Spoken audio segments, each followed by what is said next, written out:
Арбаңыздар, кадырман спорт сүйүүчүлөрү, НТ Спорт телеканалын назарыңыздарды бокс боюнча ушул аймактарды өнүктүрүү жана санариптештирүү жылына карата Люксембург айыл аймагында өткөн биринчиликке бурмакчыбыз. Тагыраагы ошол 2001 жылдан 2009 жылга чейинки спортчулардын арасындагы эл аралык мелдеш жана алгачкылардан болуп ушул рингке чыккан.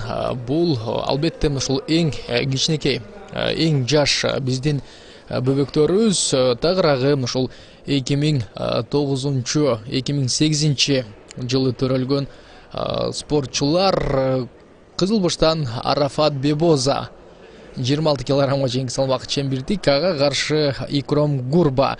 Ушул эки мушкердин жаш мушкерлер биздин өлкөнүн атынан кен айтабыз. Тагыраагы Бебоза Арафат бул Шопоков ушул айыл аймагынан болсо, Гурба Икром бул Садоваядан. Демек ушул булар буга чейин дагы ушул бир нече кадамдарды таштап өзлөрүн мыктылап көрсөтө алган. Айтор чындыгында эле бул жаш мушкерлер мыктылардын дагы бири десек туура болот. Демек ушул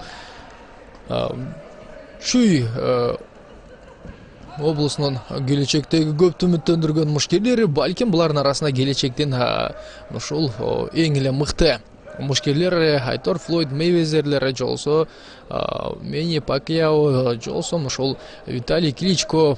Айтор эң бир ушул атактуу мушкерлер дагы күтүп турган чыгар. Эми ушул мыкты мушкерлердин атын атай берсек, аларга сан жетпейт. Алардын ушул көч баштоочусу, жолсо ушул калың журтка өзүнүн мыктылыгы менен таанылган Мухаммед Али сыяктуу дагы мушкерлер болуп калышы толук ыктымал. Жана алгачкы раунд соңунда чыгат. Эсиңиздерге салып өтөбүз, ушул жаштар арасындагы, өспүрүмдөр арасындагы, жолсо жеткинчектер арасындагы мелдештер бул 2 мүнөттөн ар бир раунд 2 мүнөттөн созулат. Жана ушул мелдештин соңунда биз албетте 3 раунд менен дагы ушул жеңүүчүлөрдү аныктай алабыз. Балким үмүт этебиз, ошол өзгөчө кооз финалдык жеңишке жеткен мушкерлер дагы болот деп.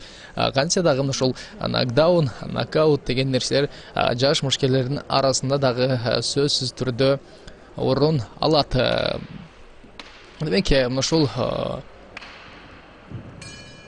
спортчулардын ар бир ашыкпайт. Жана экинчи раунд азырынча Бебоза Арафат менен Гурба Икром ашыгышкан жок. Аралыкты сактоосу ушул рингдин борбордук бөлүгүндө дагы мушкерлер өзлөрүнүн эң эле мыкты жагынан көрсөтөт. Арафат Бебоза каптал хуктар менен дагы каршылашына кирип көрдү, бирок азырынча Гурба Икром өзүнө ишенимдүү экенин дагы айтсак болот. Андыктан ашыкпастан көрөт. Чындыгында азыр Гурба Икром ушул салкын кандуулук менен дагы ашыккан жок. Жана Арафат Бебоза алдыны көздөйүн ушул кирип барууда өзүнүн дагы эң мыктылыгын көрсөтөт. Биздин бокс боюнча дагы ушул улуттук курамыбыз соңку жылдары өзлөрүн болушунча мыктылап көрсөтүүгө дагы көп ашыгып, ошонун үстүндө дагы иштерди жүргүзүп келет. Айтор бул мушкерлер дагы келечекте ушул биздин улуттук курамга кирип, биздин өлкөнүн намысын дагы эң мыкты коргойт деп дагы ишенип айтып өтсөк болот. Кантсе дагы ушул ар бир мушкер булар эми ушул көздөгөнү бир гана жеңиш жана келечек ушул мушкерлердин колунда. Үчүнчү чечүүчү раунд жана албетте ушул бул мелдештеги каптал калыстар дагы бар. Бирок ушул чейин биз жаш мушкерлердин дагы калган чабуулдарын көрөбүз. 2008-2009 жылга чейинки ушул спортчулардын арасында мушкерлер алда чалган. Бул эл аралык турнирге Казакстан, Орусиядан көп спортчулар, катышуучулар келген жана алардын ар бири өзүнүн мыктылыгын дагы көрсөтө алат деп ишендирип айтып өтсөк болот. Канча дагы ушул ар бир салмакта ушул көптөгөн спортчулар катталып, алардын ар бирими өзлөрүнүн мыкты экенин дагы көрсөтөт. Айтор Бебезарафат өзүнүн ушул алгачкы беттешинде Өмүрбек Аскарбековду жеңип алган спортчу 99-жылкы болчу. Ал эми Гурбай Икром өзүнүн биринчи белдешинде Мадияр Мухамеджановду жеңген болсо, экинчи беттешинде Баги Мухамедовду жеңип эми финалдык ушул калыстардын чечимин дагы угабыз. Дагы биз эң алгачкы ушул белдештин жаш ушул жеңүүчүсүн аныктайбыз. Угуп көрөлү. Демек көк бурчтан чыккан Гурба Икром жеңишке жетет. Биз анын жеңиши менен куттуктайбыз. Дагы ийгиликтерди каалап, кийинки белдешти күтөбүз.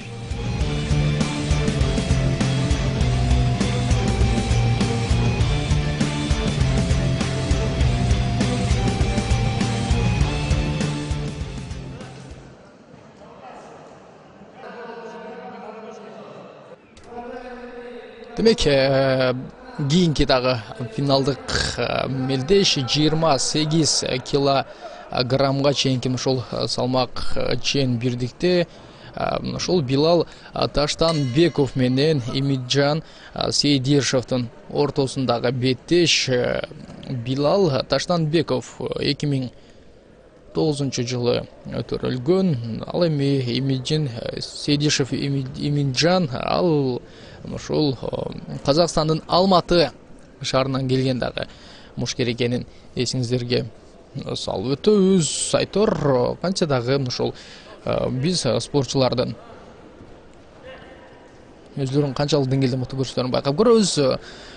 Эки мушкер тең Казакстандын өкүлдөрү Билал Таштанбеков ушул кызыл бурчтан чыккан мушкер болсо, анын каршылашы Имиджан Сейдишев 2008-жылкы мушкерлердин арасында бир жаштык айырмачылык бар, бирок булар бир ушул салмакта беттеш өткөргөн мушкерлер.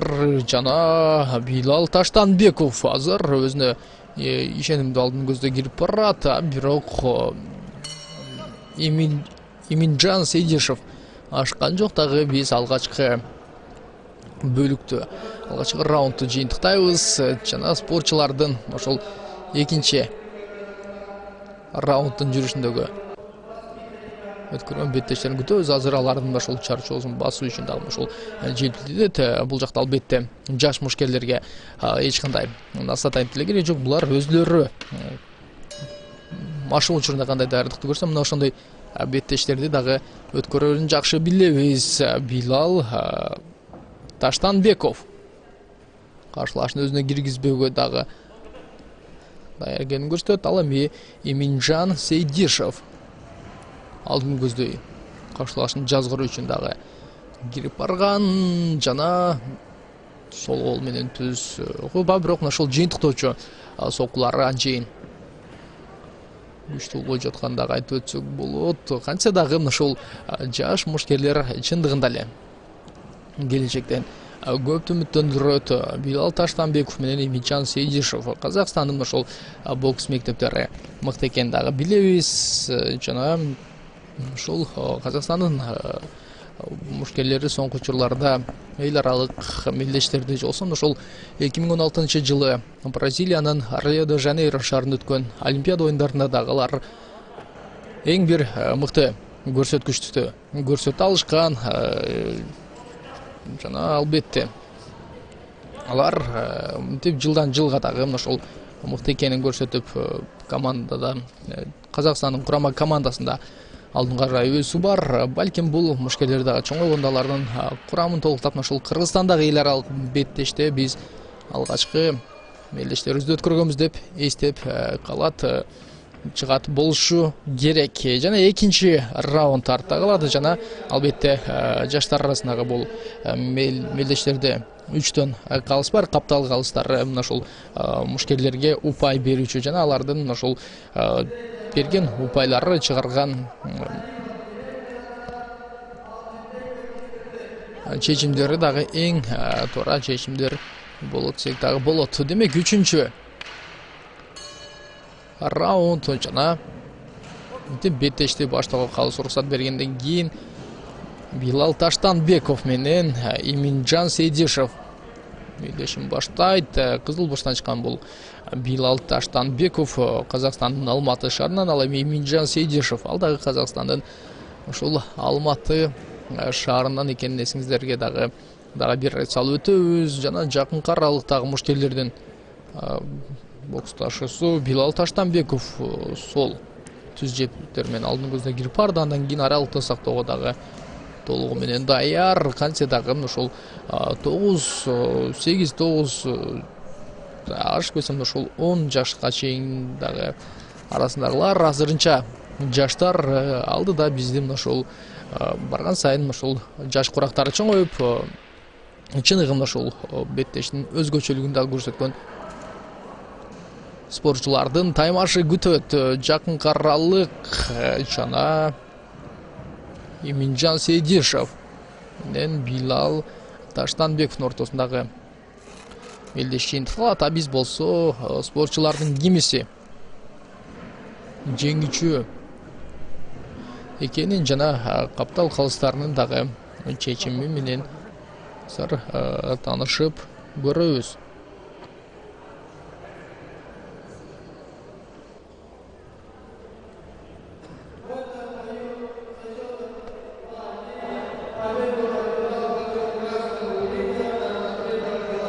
Демек, Билал Таштанбеков калыстардын 2-1 деген ошол чечим менен жеңишке жеткен экен. Жана биз бул спортчуларга келечектен ошол көп үмүттөнтүрөт. Ийгиликтерди каалайбыз. Жана мынтип алгачкы ирет мамлекет өзүлөрүнүн ошол өлкөсүн желеген мынтип эл аралык рингде дагы желбиретүү бул мушкерлерге сөзсүз түрдө күч берет.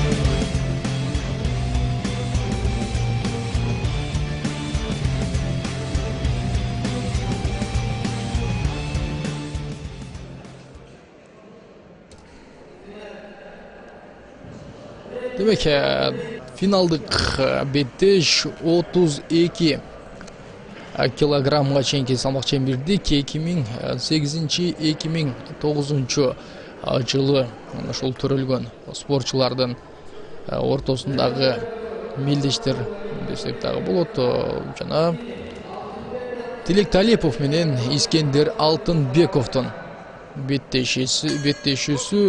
Тилек Талипов Казакстандын Алматы шаарынан 2009 жылга ал өзүнүн алгачкы беттешинде Шопоковдун айыл өкмөтүнөн болгон Алим Паншердин ошол калыстардын 2-1 деген чечим менен жеңип ген ошол чейрек финалда. Ал эми жарым ошол 1-2 финалда ал Азим Лугма менен кезгелип, аны дагы калыстардын 2-1 деген ошол чоңканы дем ошол техникалык нокаут менен жеңип бул бөлүккө келген. Ал эми Искендер Алтынбеков бул ошол Чүй облусунун өкүлү жана албетте анын түз жолдон сокулары өзүнө дагы ишенимдүү. Демек, биз Искендер Алтынбеков тууралуу айта турган болсок, алгачкы беттешинде ал ошол Аман Калмырзаевди 2-1 деген эсеп менен жеңип алса, экинчи беттешинде Байсал Бекжановду экинчи раундда ошол техникалык нокаут менен жеңип алып дагы мынтип финалга чыккан. Жана азыр Тилек Талипов турган абалдагы нокдаунга дагы кетип калган. Жана ал беттешти уланталарын көрсөтөт. Демек, беттеш уланат, андан ары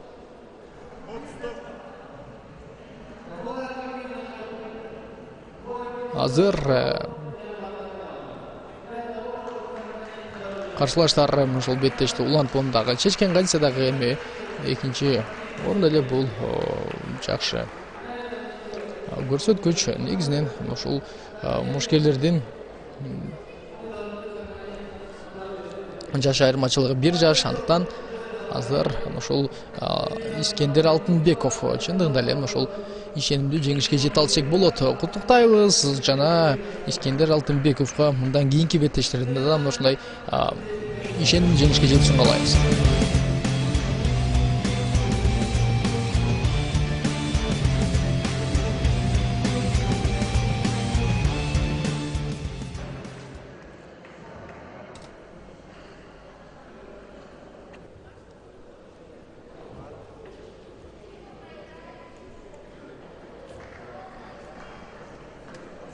Демек дагы бир 32 килограммга чейинки бетте Шарафат Хахаза менен Бекзат Абдыраевдин ортосунда Бекзат Абдыраев кан шаарынан боло турган болсо Арафат Хахаза бул Садое айыл аймагынан жана ушул биздин жергиликтүү мушкерлер жолсо Чүй облусунун өкүлдөрү деп атап койсок дагы болот. Мушкерлер ушул 2005-2006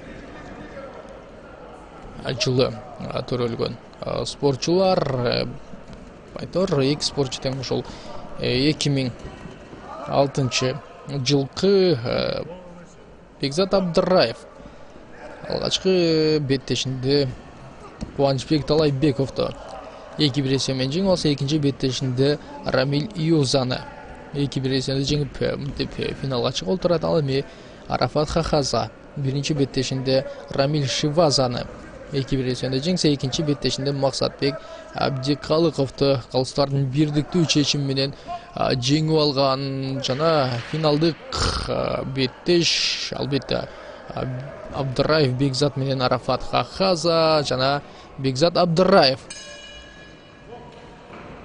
алгачкы раундтун жүрүшүндө өзүнүн активдүүлүгүн дагы көрсөтүүгө жетише алды. Демек биз бул жаш мушкерлердин мындан кийинки көрүүчү аракеттерин байкайбыз. Канча дагы ошол чындыгында аламоо жол айылдан башталат демекчи, бул мушкерлердин дагы ошол чоң рингтерге болгон ошол беттештери бул эл аралык ошол Люксембург айыл аймагында өтүп жаткан мелдештен дагы башталат. Жана бул ар бир мелдештер мушкерлерге мотивация берип, мындан ары дагы ошол ишенимдүү беттештерин өткөрүү үчүн чоң өбөлгө болуп берет. Бекзат Абдыраев түз окулар жолдойт. Арафат Хахаза дагы андан кем калбаганга даяр. Түз эки жеп бар жана азыр Арафат Хахаза алдын көзү Гирпарода ашыккан жок, күтөт.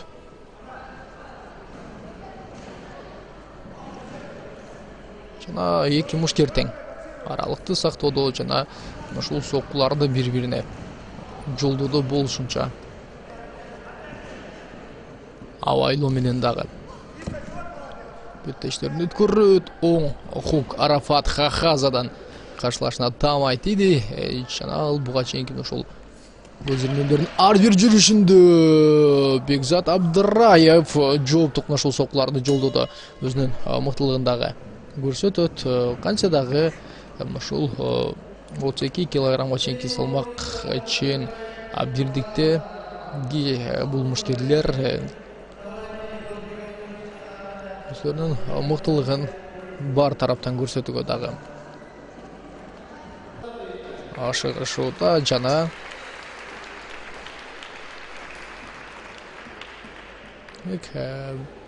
үчүнчү чечүүчү раундга дагы келип жеттик. Жана мушкерлер эми бул ирет ашыгышкан жок. Анткени эки раундтун жүрүшүндө бири-бирине катуу соккуларды өткөрүп алды. Жана биринин артынан бири сокку жолдонгон Бекзат Абдыраевдин соккулары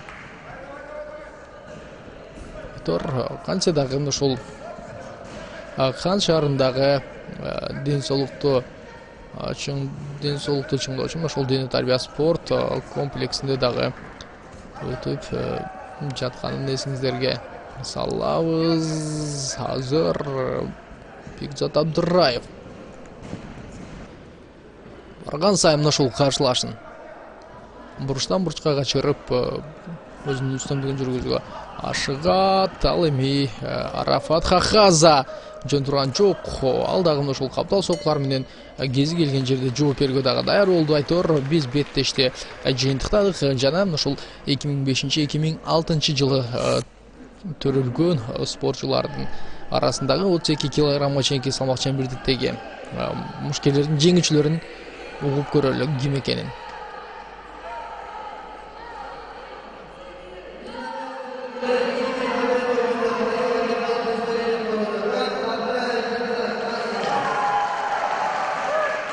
Demek bul беттеште ушул Бекзат Абдырраев жеңишке жетет жана биз аны жеңиш менен куттуктайбыз дагы кийинки мелдештерди күтөбүз.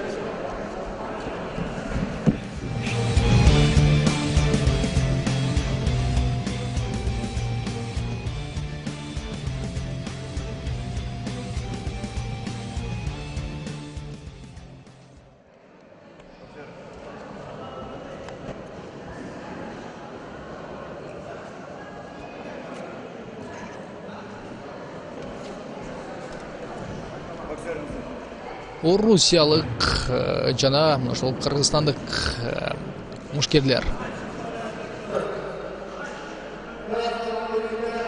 Рингте Олег Пономарев менен ага каршы чыккан Ахмет Паншер, ошол Шопоков. Айдай магынан орусиялык мушкер ошол Россиянын Сургутск районунан жана азыр мушкерлер ашыгышкан жок, канча дагы ошол Олег Пономарев. Буга чейин алгачкы беттешинде Марлен Мирлановду биринчи раундда техникалык нокаут менен жеңип алган. Экинчи кармашында ал ошол Марсель Разуловду күчтүү болгон спортчуну калыстардын бирдиктүү чечими менен жеңип чыккан болсо, Ахмет Паншер өзүнүн ошол биринчи беттешинде Нурсултан Ахматбековду калыстардын бирдиктүү чечими менен жеңген. Экинчи беттешинде Нарис Советбековду биринчи раундда техникалык нокаут менен жеңип алган. Айтор мушкерлер мына экөө тең ушул техникалык нокаут менен жеңишке жеткен жаш мушкерлер. Андыктан булар азыр дагы ошол буга чейинки ийгилигин кайталап коюу үчүн дагы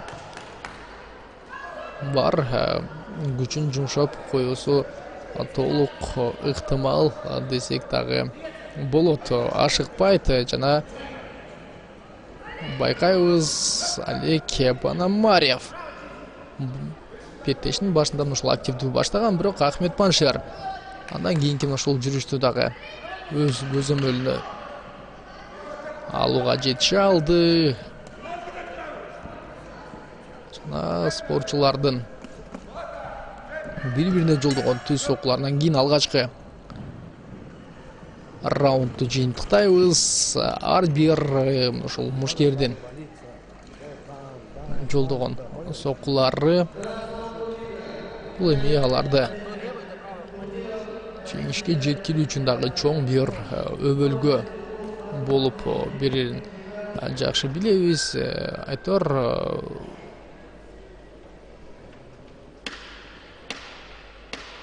ушул биздин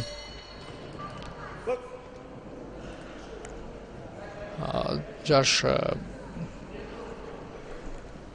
спортчуларыбыздын арасында дагы өткөн спортчулар өздөрүн бардык тарабынан мыктылап көрсөтүп алышкан. Булар дагы ушул жакынкы аралыкта биздин өлкөнүн ошол чемпиондугунда күч сынаша турган мушкерлер экенин дагы айтып өтпөсөк болбос. Айтор 2005-2006 жылы төрөлгөн спортчулардын арасындагы мелдеш болчу. Бул жерде эки мушкер тең 2006 жылы жарык дүйнөгө келишкен жана Ахмет Паншер түп узун түз соккуларды жолдойт. Ал эми Олег Пономарев ашыккан жок, күтөт. Русиянын бокс мектеби дагы мыкты мектептердин бири, бирок ошол Олег Пономарев азырынча ушул жаштардын арасында гана, өспүрүмдөрдүн же болбосо жеткинчектердин арасында, ал эми ушул жаштардын арасына келгенде албетте Орусиянын мушкерлери бир тепкич дагы ушул көпчүлүктүн алдыда олорун жакшы билебиз. Экинчи бөлүк дагы соңуна чыгат жана биз мушкерлердин ортосундагы беттештин үчүнчү бөлүгүн күтөбүз. Азыр мушкерлер ашыгышкан жок. Олег Пономарев чарчап калганда көрдүбүз, бирок анын ошол чарчоосун басып кез менен ушул кеңештерин секунданттары айткандан кийин биз чечүүчү айлампадагы кармаштарга дагы келип жетебиз. Жана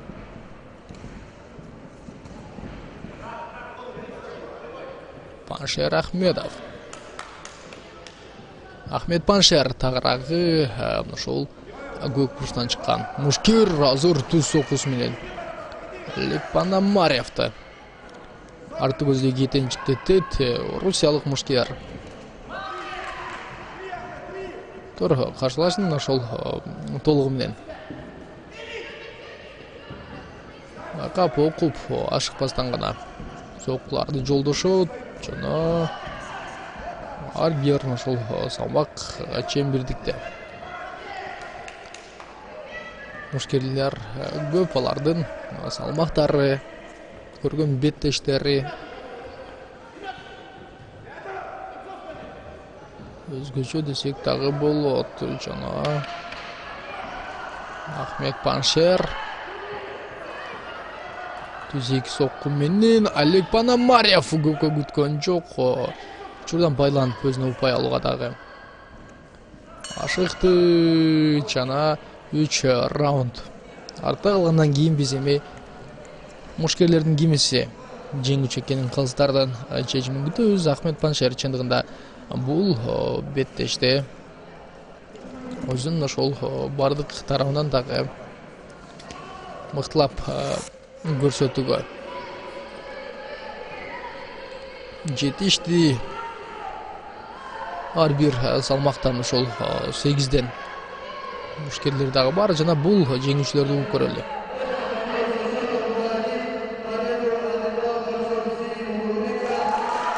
Демек, Ахмед Паншер калыстардын чечимин жеңишке жетет. Дагы ошол өзүнүн эл аралык мелдештеги алгачкы байгесине жетет.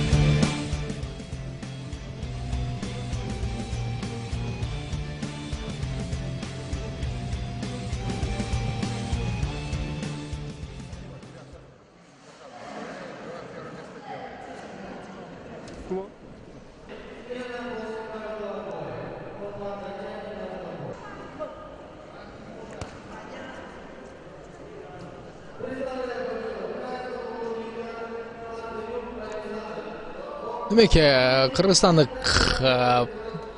мушкерлердин ортосунда беттеш 2005-2006 жылы төрөлгөн Александр Мартинюк ошол 2005 жылкы ал өзүнүн алгачкы беттешинде Ариэль Кожалиевди экинчи раундда техникалык нокаут менен жеңип алган. Экинчи беттешинде Амир Кадыркулов менен кезгелип аны калыстардын 2-1 чечим менен жеңип алган болсо, 2006 жылы болгон Темирхан Данияров Кара Балташ шаарынан ал биринчи беттешинде Рамиш Шаршеналиевди экинчи раундда техникалык нокаут менен жеңип алгандагы ушул жарым финалдык беттешинде Санжар Мухаммеддиновду калыстардын бирдиктүү чечим менен дагы жеңип алган. Айдор эки мушкердин эми канчалык деңгээлде өзлөрүнүн мыктылыгын көрсөтөрүн байкап көрөбүз. Бул салмак чембирдикте тагыраагы 38 килограммга чейинки салмакта 8 мушкер бар. Жана ар бир ушул чейрек финал, андан кийин жарым финал, мынтип финалдагы дагы кармаштарын өткөрөт. Азыр Александр Мартинюк өзүнүн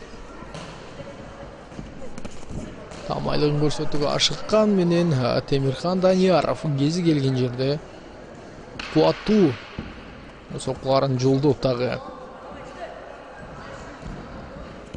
мыктылыгын көрсөтөт.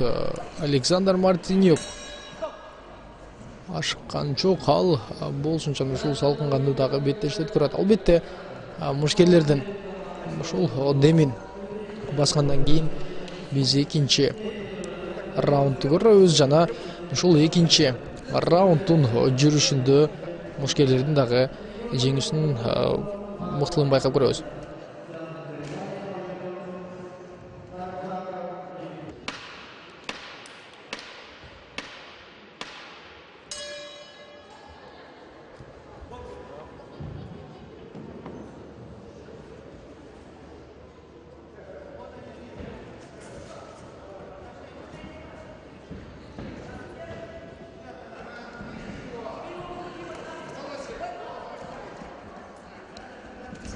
Экинчи раунд жана Александр Мартинюк менимче тең салмактуулугун гана жоготду. Ал эч кандай нокдаунга жоксо нокаутка кеткен жок.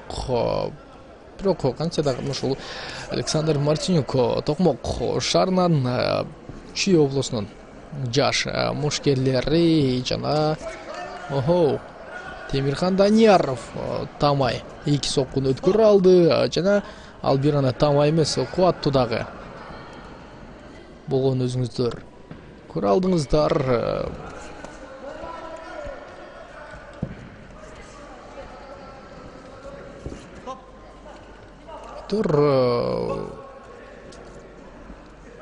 Биздин дагы мыкты учурунда мушкерлерибиз болгон. Алар азыр дагы болсо бар. Басызбек Баратовду айтсак болот, Андрей Курняевканы айтсак болот, Айтор Орузбек Назаровду айтсак болот, Алмазбек Райымгулов деген сыяктуу дагы ошол бир топ мыкты мушкерлерибиз бар. Алардын ар бирин ошол айтып турсак убакыт жетпейт. Азыр Темирхан Данияров турган алда нокдаунга кетип калды деген дагы чечимдерди кабыл алды. Ал болсо жок, менин ошол талуу жерге буту тийип кетти деген дагы ишаратын көрсөттү. Демек биз калыстардын дагы ошол чечимин байкап көрөбүз. Александр Мартинюк болушунча мыктылыгын көрсөтүүгө дагы ашыгат жана экинчи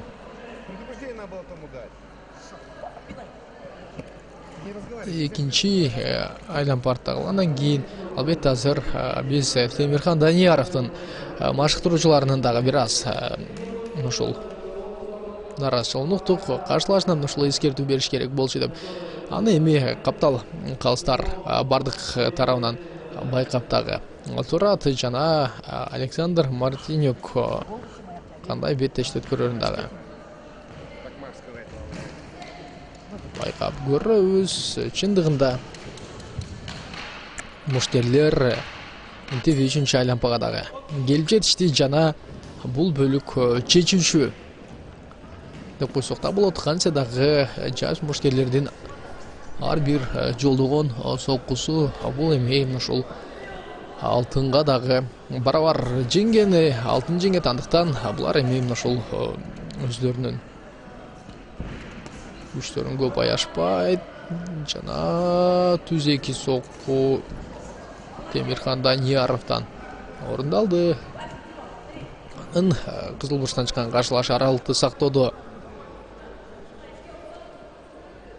мыктылыгын көрсөтүүдө десек болот жана 2 сокку Темирхан Данияров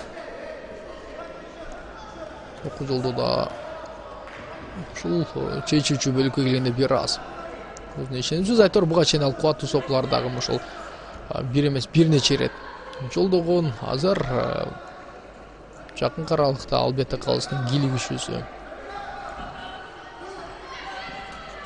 сөзсүз түрдө керек. Александр Мартинюк түз соккуну жолдой алды. Жооптук соккуда Темирхан Данияров жаңылышат жана бул мушкерлер бир гана алдыны көздөй бара турган. Айтор алар бири-бирин теп байлоолон учурда дагы соккуларды жолдоого даяр. Темирхан Данияров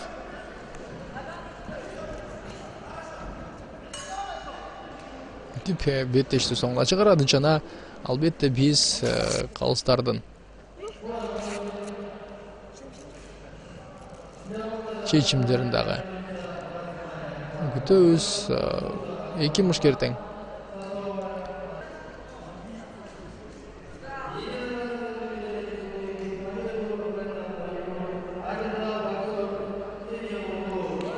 Демек, Темирхан Данияров калыстардын бирдиктүү чечими менен жеңишке жеткен экен. Александр Мартинюк азыр чоңгон жок. Айтор канчадагы каптал калыстары бардыгын байкап турат.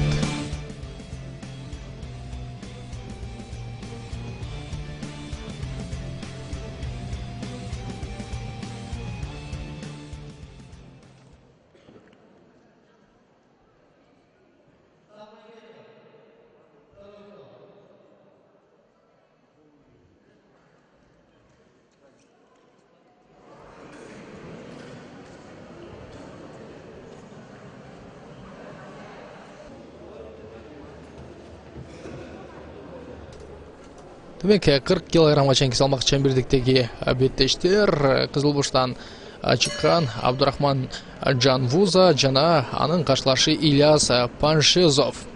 Ушул 2005-2006 жылы төрөлгөн спортчулар. Булар дагы ошол мыктылыгын аныктайт. Бул салмакта 4 мушкер бар. Бирден беттеш өткөргөн Абдурахман Жанвуза өзүнүн алгачкы беттешинде Нурдин Хакимбековду калыстардын бирдиктүү чечими менен жеңип алган болсо, Ильяс Паншезов ушул Алтынбек Кыдыргычевду дагы жеңип алган. Эсиңизге салабыз, Көк Бурчтан чыккан мушкер Кара Балта шаарынан, ал эми анын каршылашын ушул Садовое айыл аймагынан. Демек, ушул Абдурахман Жанвуза менен Ильяс Паншезовдун кимиси жеңип жаткандыгы байкайбыз. Азырынча ушул Абдурахман Жанвуза узун соккулары менен дагы алда канча активдүүлүгүн көрсөтүүгө ашыкса, Ильяс Паншезов аралыкты сактап ишеничтүү беттештерди өткөрүүгө дагы аракетин көрсөтөт жана Абдурахман Жанвуза узун соккулар жолдогондон кийин өзүнө атаандашынын каршы соккуларын дагы өткөрүп алды. Демек, байкайбыз жана 3 түз сокку Ильяс Паншезовдо бар.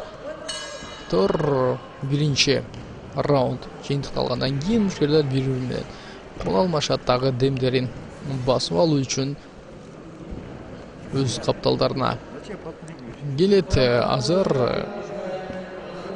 Ильяс Паншезовдун башкаруучусу аны көп ошол секирбестен, тең салмактуулукту жоготуп албастан ошол беттешти улантыга чакырат. Ал эми Абдурахман Жанвузага ушул менимче анын секундантарын ошол узун соккуларга көбүрөөк басым жаса деген дагы көрсөтмөнү берди. Бирок кирип баруу менен Ильяс Паншезов бул ирет башкаруучусу айткандай жок, секирүү бар кантсе дагы ал ушул секирбей соккуларды жолдойбу дегенбиз, бирок секирет.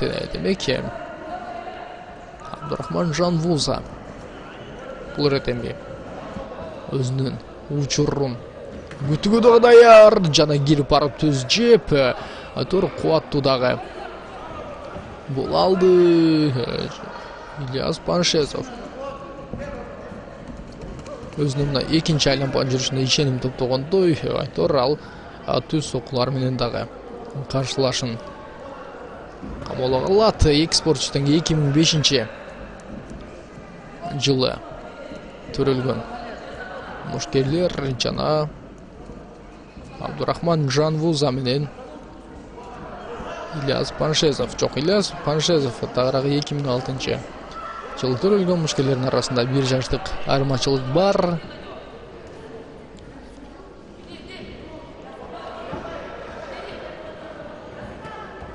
Жана Абдурахман Жанвуза бул койгондон ары бет тушка дагы соккулар жолдогон. Экинчи раундтагы артта калат жана азыр Ильяс Паншезовдун башкаруучусу ар бир айлампанын жүрүшүндө өзүнүн насаатын айтып кандай беттешилик өткөрүү керек экенин көрсөтмө берет. Ал эми Абдурахман Жанвузанын машыктыруучусу көрсөтмөнү андан дагы 2 эсе көбүрөөк берип жаткан өзүңүздөр дагы ушул анын кыймыл аракетинен байкасак болот. 3-чү чечүүчү раунд жана бул айлампанын жүрүшүндө мушкерлердин кимиси. Алгачкы сокуларды жолдойт. Тегинче эле Ильяс Банжезов кирип барды. Өзүнүн 2 түз жептерин жолдоду. Жана түз сокуларды жолдоду Ильяс Банжезов. Мыкты экенин дагы көрсөтүп ашыгат. Ал эми Абдурахман Жанвуза. Ал өзүнүн вакытын күтө алды. Жана түз сокулар бар. Дагы бир тамай оң сокку Ильяс Банжезовдон. Дагы бир ушул түз жептер. Тор Абдурахман Жанвуза ар бир раунд сайын алып чарчап барабы? Белгисиз. Ошол биринчи бөлүктө каршылаш менен тең ата Таймашвандан мыктыраак көрүнсө, экинчи бөлүктө бир аз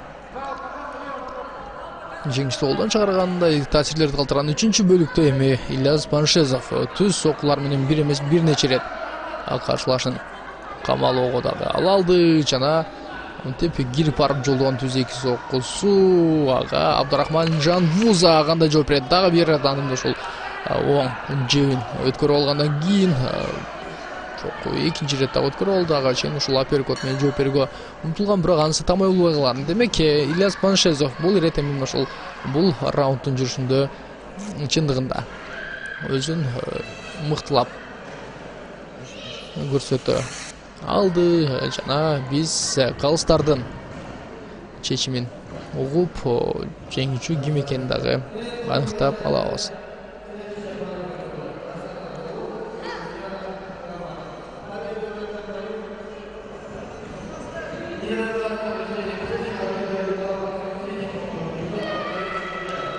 Демек Ильяс Банжезов калыстардын бирдиктүү чечими менен жеңишке жетет. Биз болсо ошол кийинки беттештерди күтөбүз.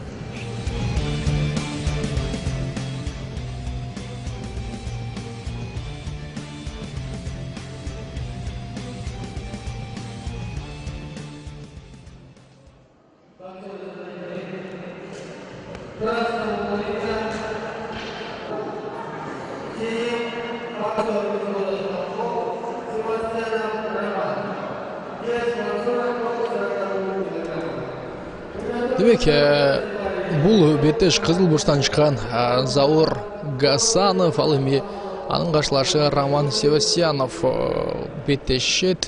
Роман Севастьянов Токмок шаарынан болсо, Заур Гасанов Кант шаарынан. Бул мушкерлердин ошол 2005 жылкы мушкерлер. Заур Гасанов өзүнүн алгачкы беттешинде Бексултан Төллөновду экинчи раундда техникалык нокаут менен жеңип алган. Ал эми жарым финалдык беттешинде Эльнар Абсаматов менен кезгелип, аны биринчи раундда эле техникалык нокаут менен жеңип алган. Роман Севастьянов тууралуу айта турган болсок, биринчи беттешинде Ренат Шарде калыстардын 2-1 эсеби менен жеңсе, экинчи беттешинде Аслан Мурсалиевди калыстардын бирдиктүү чечими менен дагы жеңип алган. Айтор эки мушкер тең жеңишке жетүүгө дилгирлиги күчтүү. Роман Севастьянов азыр таптакыр ашыккан жок. Ал ушул атаандашынын кирип келишин күтүп, андан кийин өзүнүн ушул түз сокуларын, каптал сокуларын дагы жолдоого даяр экенин көрсөттү. Жана аралыкты азыр кыскартып артка качканды мыктыл алды. Жөн гана качпастан ушул баштарындагы быйтап чындыгында бул жаш мушкерлер эми ушул өзлөрүн мыктылардын катарына кошуу үчүн дагы бардык тарабынан даяр десек дагы болчудай.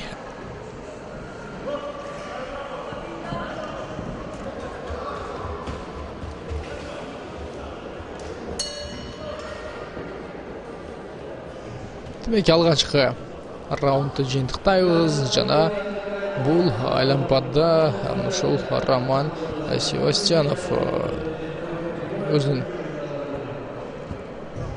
мыктылап көрсөтүп койду. Азыр аны башкаруусун деп акырын анын демдерин дагы чыгарып чарчоосун жазууга ашыккан болсо, бул жерде Заур Гасановду экинчи раундтун жүрүшүнө да даярдады жана белгилегенден кийин мушкерлер мынтип бири-бирине жакын кирип келип кубаттуу соккулар менен алмашат. Азыр алгачкы эки түрдөгү эскертүүнү Заур Гасанов алат жана Роман Севастьянов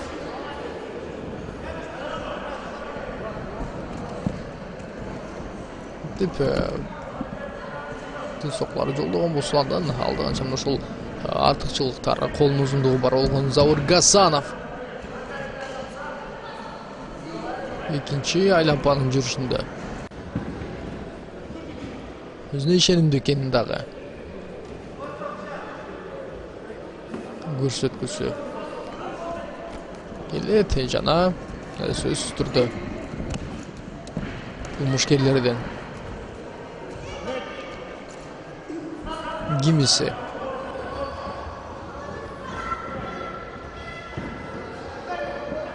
мыкты экенин дагы байкайбыз жана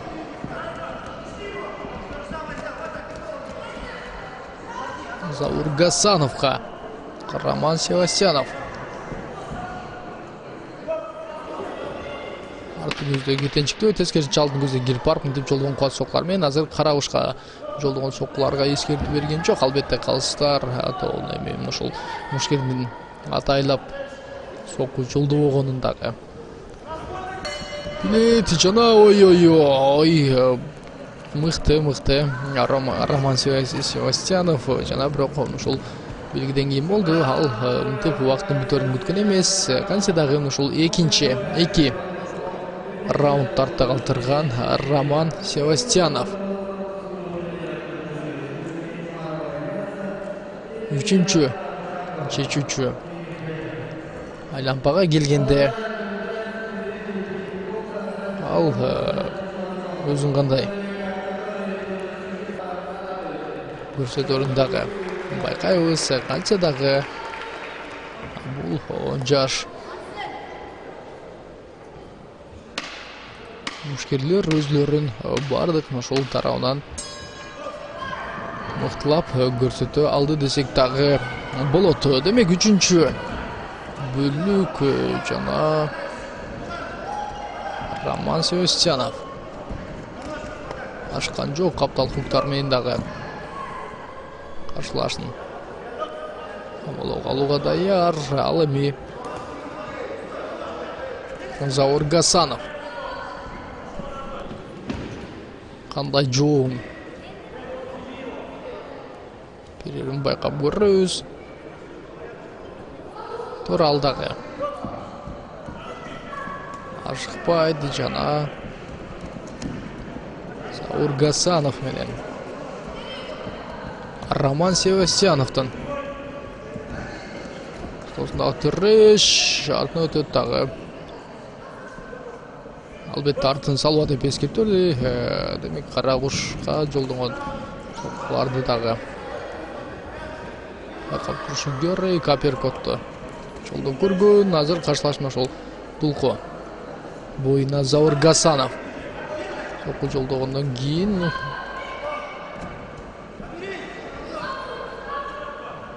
беттеш тулантады. Эч кандай нокдаунга кетип калган жок жана албетте чечүүчү бөлүктүн тең ушул соңку убакыттары Роман Севастьянов алдын көзгө кирип барып соккун жолдой алды жана каршылашынан ушул бир-эки кадам артка таштап кайра анын кирип келүүсүн ушул өзү тосуп алып кылын көрсөтө алды. Беттеш жыйынтыкталат жана мушкерлер мынтип беттешин жыйынтыктагандан кийин биз калыстардын чечимин дагы күтөбүз. Кантсе дагы азыр Роман Севастьянов.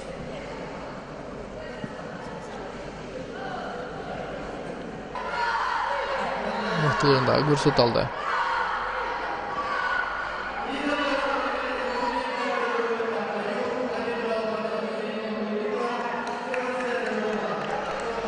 Демек, Роман Севастьянов кыргызстардын бирдиктүү чечими менен дагы жеңишке жетет. А биз болсо аны жеңиши менен куттуктап кийинки беттешти күтөбүз.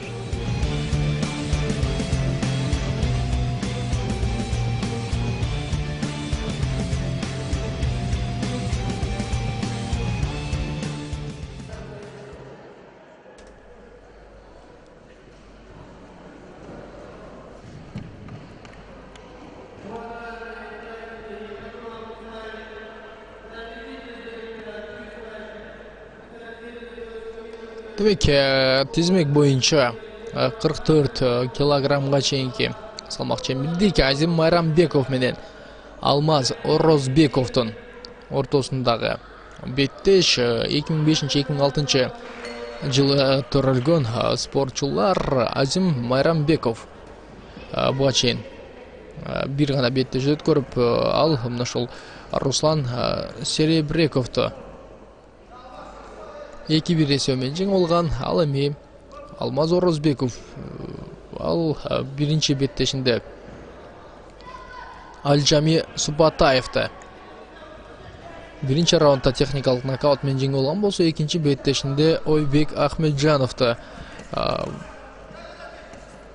ушул беттешке ал чыкпай калгандагы финал ачкан айтор, балким андан чочулап дагы чыкпай коюшу толук ыктымал. Өзүңүздөр көрүп турасыздар, Алмаз Орозбековдун ошол каршылаштарынын ошол боюнун узундугун жана мыкты түз сокулар жолдой ала турганын, андыктан Айбек Ахмеджановду ага каршы ошол беттешке салбай койдун дагы туура көргөн чыгар. Азыр Азим Майрамбеков турган абалдагы нокдаунга кетип калгандан кийин жок, беттешти уланта албайт дейт дагы. Мөөнөтүнөн мурда Алмаз Орозбеков жеңишке жетет. 2005 жылы төрөлгөн спортчу жана мынтип өзүнүн алтын байгесин жеңгенден кийин ал сөзсүз түрдө кубанычта десек дагы туура болот. Биз болсо кийинки ошол беттешти күтөбүз.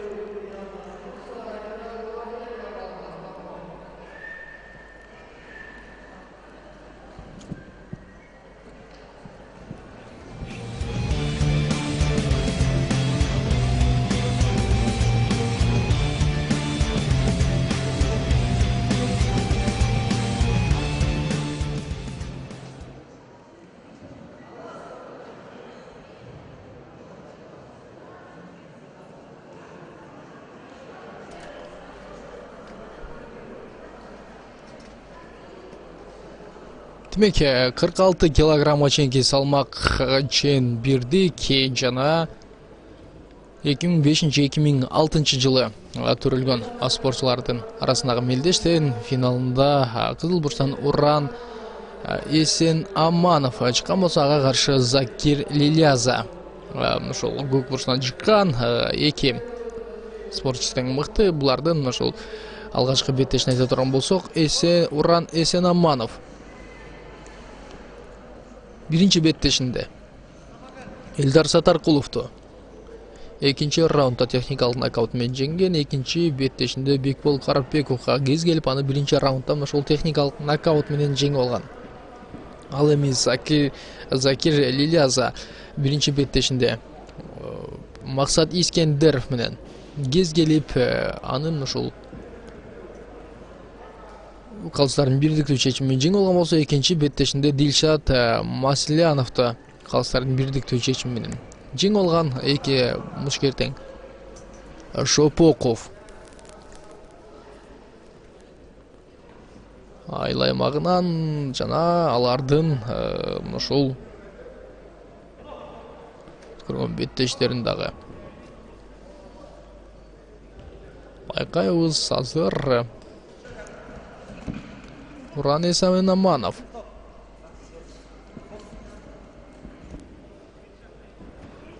ашыкпайт. Закир Лиляза дагы ошол оңой олтоң эмес жоо экенин көрсөтүүдө толугу менен ошол рингтен ичинде аралыктарды сактап, тийиштүү соккуларды жолдого дагы даяр жана албетте өзүнүн 2 соккусун жолдогондон кийин кайра аралыкты сактап артты көздөй чыгып кетүүсү бул Закир Лилиязанын дагы мыкты даярдыгынан кабар берет. Демек алгачкы раунд жыйынтыкталды жана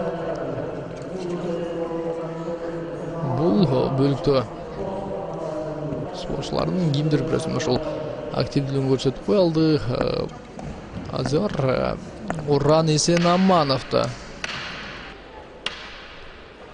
баштыруучулары кандай мотивациялар берди байкап көрөбүз. Ал эми Закир Лилияза мынтип кирип келгенден кийин өзүнүн сол кол менен текшерүүчү соккуларды жолдой алды жана спортчулар бири-бирине муш жолдоодон коркот. Жок калганса дагы Уран Эсенаманов баштап берди. Ал эми Закир Лилияза беттештин жүрүшүн толугу менен көзөмөлдөп, ал рингде өзүнүн эркин дагы сезет жана кирип барып жолдогон эки соккусу, андан ары удан жогору көзгөн апперкот бар.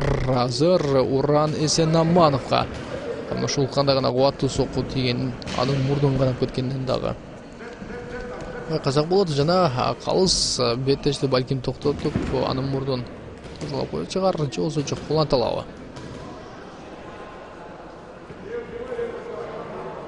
Улантат жана Закир Лилияза тип кубаттуу ошол жеп, андан кийин ошол 4 ирет түз жептерди жолдоп көрдү оң кол сол кол менен биргеликте жана ой кубаттуу соккуларды бири-биринен бул мушкерлер таптакыр чыккан жок. Жана албетте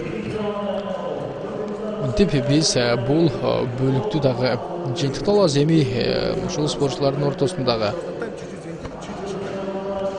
беттештердин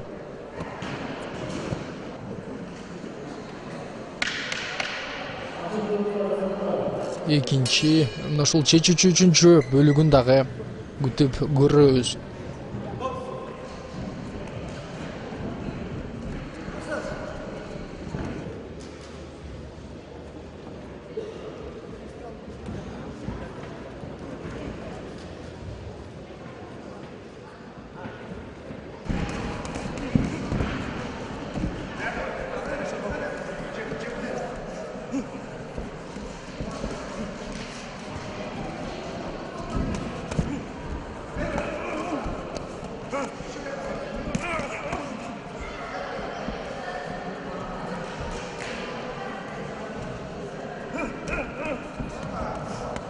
Демек, үчүнчү ушул чечүүчү раундтун жүрүшүндөгү белдештер жана Закир Лилияза менен Уран Эсенамановдун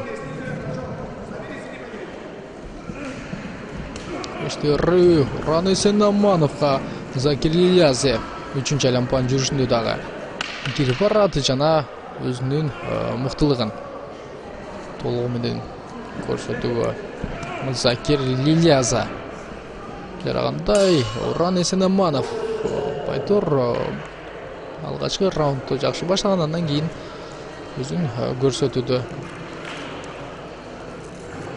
кандай болгонун өзүңүздөр дагы байкай алдыңыздар. Биз болсо бул мушкерлерден кимси жеңүүчү болгонун угуп көрөлү. Демек, Закир Лилиязанын жеңиши менен куттуктайбыз да кийинки белдешти күтөбүз.